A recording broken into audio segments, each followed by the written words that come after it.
Maria Navalha. Quando a gente ouve esse nome, o que vem na cabeça, né? Perigo, mistério, talvez. Força, com certeza. Força, exato. É um nome que tem peso, sabe? Carrega uma história cheia de cantos escuros, mas também de luzes de cabaré. E é exatamente nessa história que a gente vai mergulhar hoje. Nossa missão aqui é desvendar a vida, o simbolismo de Maria Navalha, que é uma figura, assim, central na Umbanda. As nossas fontes são textos que narram essa trajetória, desde a vida sofrida nas ruas do Rio de Janeiro até ela se tornar essa entidade espiritual. A gente quer entender a mulher por trás da lenda. E a entidade que nasceu dessa história. Isso. Porque o que é fascinante, sabe, é que a história da Maria Navalha é um exemplo muito poderoso de como uma vida de dificuldade extrema, de violência, pode ser totalmente ressignificada. Ela vira um símbolo potentíssimo de resistência, de proteção e principalmente de independência feminina dentro de uma tradição religiosa que é a cara do Brasil. Então, para a gente começar a entender quem é a Maria Navalha dentro do universo da Umbanda, as fontes a descrevem como uma entidade muito respeitada. E um ponto que me chamou a atenção é que muitos a consideram a primeira pombagira genuinamente brasileira. Qual a importância disso? Essa questão da brasilidade é fundamental. Pensa bem, né? A gente ouve falar de outras figuras conhecidas, tipo a Maria Padilha, que a tradição diz que era espanhola. A bruxa de Évora portuguesa? Exato. Maria Navalha não. Ela é descrita como carioca da gema. Isso quer dizer que ela não é uma figura importada da Europa. Ela nasceu da nossa realidade social. Sabe, especificamente do Rio de Janeiro do século XIX, da malandragem, da boemia, da resistência do povo negro e mestiço, e isso foi tipo revolucionário para a identidade da Umbanda. E ela carrega um simbolismo muito forte. Os textos citam que as mães de santo destacam nela a resistência, a perseverança, a esperança. Isso, e também proteção e independência. É uma lista que, se você parar para pensar, já é um resumo da vida dela.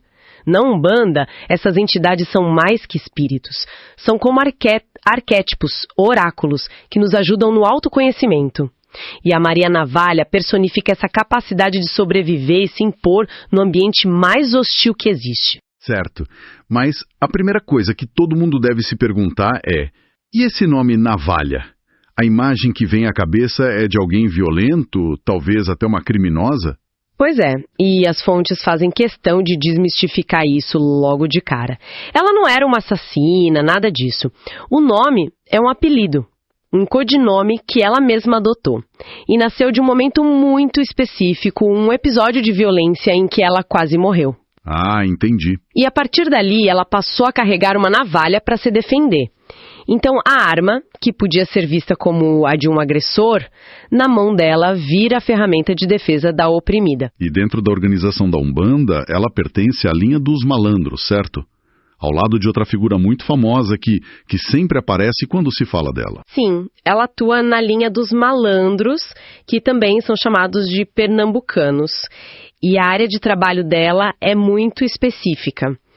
Cura de vícios, questões amorosas, mas, acima de tudo, a proteção dos indefesos. Dos injustiçados. Dos injustiçados.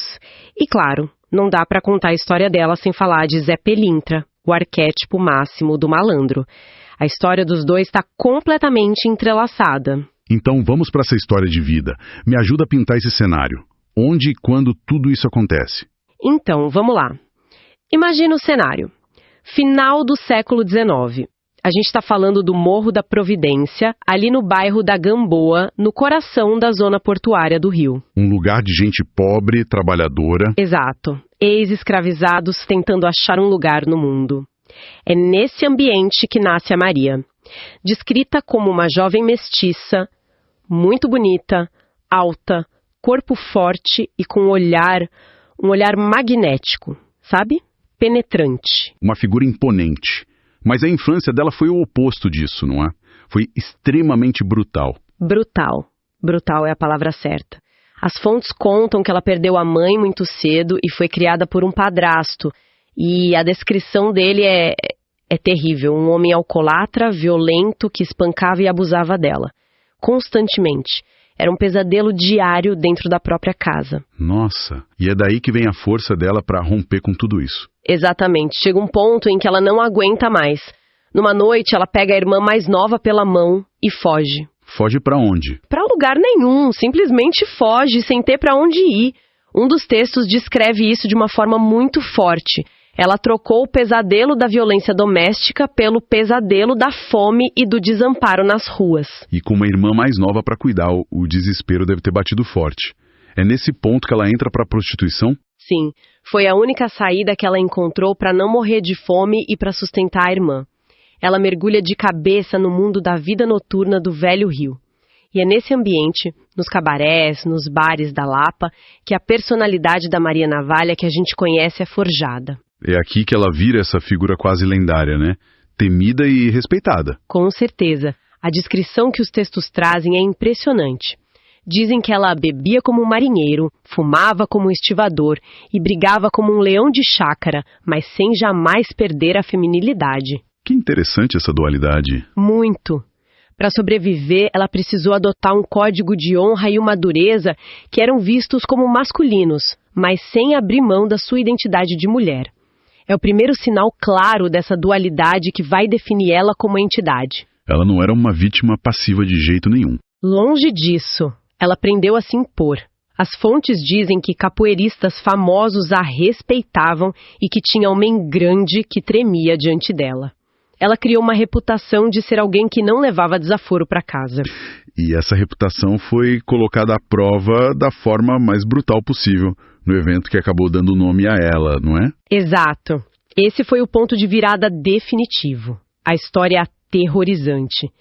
Ela estava voltando do trabalho, tarde da noite, passando por um beco escuro e percebeu que estava sendo seguida. Eram 3 homens. E eles a atacaram. Sim. Eles a cercaram, a derrubaram, começaram a agredi-la violentamente. E no meio da agressão, quando tudo parecia perdido, uma voz grave e firme ecoa pelo beco. Deixem-a em paz agora. Isso mesmo.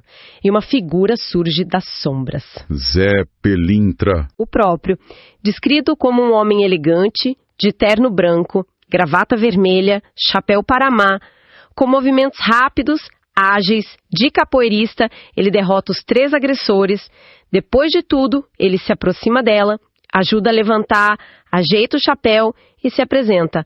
Sou Zé Pelintra, às suas ordens. Esse encontro é mais do que um resgate, é uma transformação. O que acontece em seguida é o que define tudo. Define tudo, porque o Zé Pelintra não a trata como uma coitada. Ele a vê como uma igual, uma sobrevivente. Ele tira uma navalha do bolso, entrega para ela e diz: use-a para se proteger, garota. Ninguém mais vai tocar em você. Nossa. Naquele momento, ele não está só dando uma arma. Ele está devolvendo a ela o poder sobre o próprio corpo e o próprio destino. É aí que ela se torna, para o mundo, a Maria Navalha. Que história poderosa. Mas a vida dela não era só essa dureza da rua. As fontes também falam de um lado espiritual muito presente, uma fé que a sustentava. Sim, e isso é crucial para a gente entender a entidade que ela se tornou. Toda sexta-feira era sagrada para Maria. Era o dia de ir para a macumba.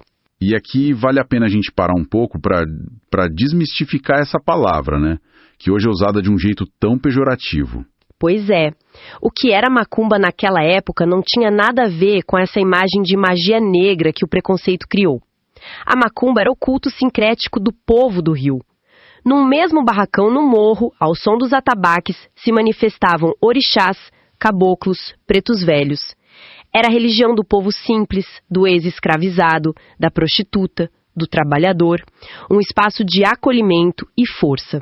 E foi nesse ambiente que ela encontrou um novo propósito, além de só sobreviver. Sem dúvida. Foi nesses cultos que os primeiros eixos começaram a se manifestar como espíritos trabalhadores, conselheiros dos pobres. Maria ouvia esses conselhos e começou a aplicar na própria vida e mais, ela passou a ser uma conselheira para as colegas, para as vizinhas.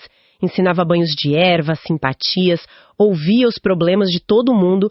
Uma das fontes a descreve de uma forma belíssima, uma alma generosa dentro do corpo de uma guerreira. Mas uma vida vivida de forma tão intensa e no fio da navalha, literalmente, muitas vezes não termina bem. Como foi o fim da vida dela? Foi tão trágico quanto a vida foi dura. Com seu gênio forte e sua recusa em se submeter, ela acumulou inimigos. Numa noite, ao cruzar mais um dos becos escuros de sua vida, foi surpreendida por um inimigo e apunhalada pelas costas. Morreu ali mesmo? Morreu ali, na rua. O mesmo lugar onde viveu, amou e lutou. Que fim brutal. Morrer na rua, pelas costas, depois de lutar tanto. É um golpe duro, mas é exatamente aqui que a história dela desafia a própria morte. É nesse momento que uma das fontes usa uma frase que arrepia. Qual? Faleceu a Maria mulher e nasceu a Maria entidade. O corpo pereceu, mas a energia, a força, o arquétipo dela eram grande demais para desaparecer. E como foi esse nascimento como entidade? A história conta que pouco tempo depois da morte dela, durante uma gira num terreiro, uma jovem médium de repente manifestou uma força que ninguém conhecia. Ela se apresentou como Maria Navalha. O texto descreve o evento como maravilhoso. A força dela era inconfundível. Ali, de forma espontânea, antes mesmo da Umbanda ser formalmente codificada por Zélio de Moraes, nascia a primeira grande pombagira brasileira. Isso nos traz para os dias de hoje. Como uma pessoa que não conhece a Umbanda deve enxergar a Maria Navalha? A imagem da navalha, da vida na noite, isso ainda pode gerar confusão, né? Ela é uma entidade positiva? Ela é uma entidade positiva, mas complexa, o que é diferente de ser do mal. Na Umbanda, ela atua como uma protetora ferrenha dos injustiçados. A navalha que ela carrega hoje é simbólica. Como assim simbólica? Ela usa essa navalha para cortar energias negativas, cortar demandas, cortar injustiças, sabe? Cortar os obstáculos que impedem o caminho das pessoas. O trabalho dela é o de restaurar o equilíbrio e proteger quem está em desvantagem. E as fontes também mencionam uma regência espiritual sobre ela, uma conexão com o Iemanjá, a Rainha do Mar. Como a Rainha do Mar se conecta com essa mulher da Lapa e do Porto? A conexão é total. Lembra que ela viveu e trabalhou na zona portuária do Rio? A vida dela era entrelaçada com a energia do mar, dos marinheiros, do cais. E cosmologicamente, na Umbanda, Iemanjá rege o equilíbrio emocional, a maternidade, a proteção. Essa tutela de Iemanjá sobre a navalha mostra essa dualidade.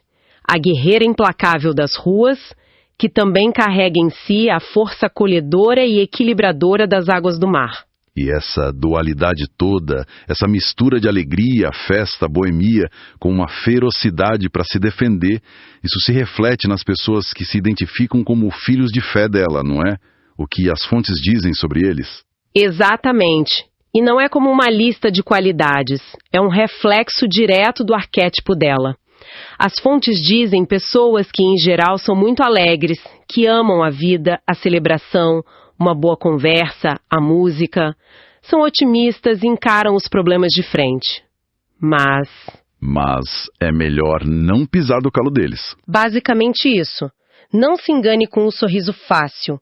Quando essas pessoas ou alguém que elas amam sofrem uma injustiça, a navalha simbólica aparece. Ah, interessante. A intuição fica afiadíssima, a lealdade é feroz, a determinação para resolver o problema é implacável, eles se tornam leões para se defender. É a mesma energia da navalha. A feminilidade é a alegria da festa, mas com a lâmina afiada da guerreira pronta para a luta. Percorremos então uma jornada impressionante. Saímos da vida de uma mulher que a sociedade do século XIX marginalizou de todas as formas possíveis e chegamos à ascensão dela como uma das mais poderosas e amadas entidades espirituais da cultura afro-brasileira, um ícone de força feminina e de justiça. Se há uma ideia central que amarra toda essa história, é a da resiliência, é a alquimia da dor. A história de Maria Navalha é sobre como o sofrimento pode ser transformado em poder. A navalha é o maior exemplo disso. Espiritual para cortar o mal pela raiz, para abrir caminhos. é a dor sendo transformada em poder de proteção para os outros. E isso nos deixa com um último pensamento, uma reflexão que uma das fontes provoca. Existe uma oração a Maria Navalha, e nessa prece ela é chamada de mensageira de luz. E a oração pede a ela misericórdia em nome de Jesus Cristo. Nossa, que interessante essa conexão. É fascinante. E levanta uma questão.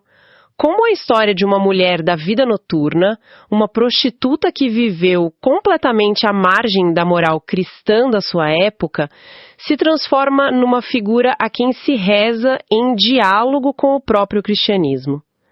O que essa fusão nos revela sobre a incrível capacidade das religiões de matriz africana de absorver, ressignificar e transformar até as figuras mais marginalizadas em poderosos faróis de esperança e proteção para os seus fiéis.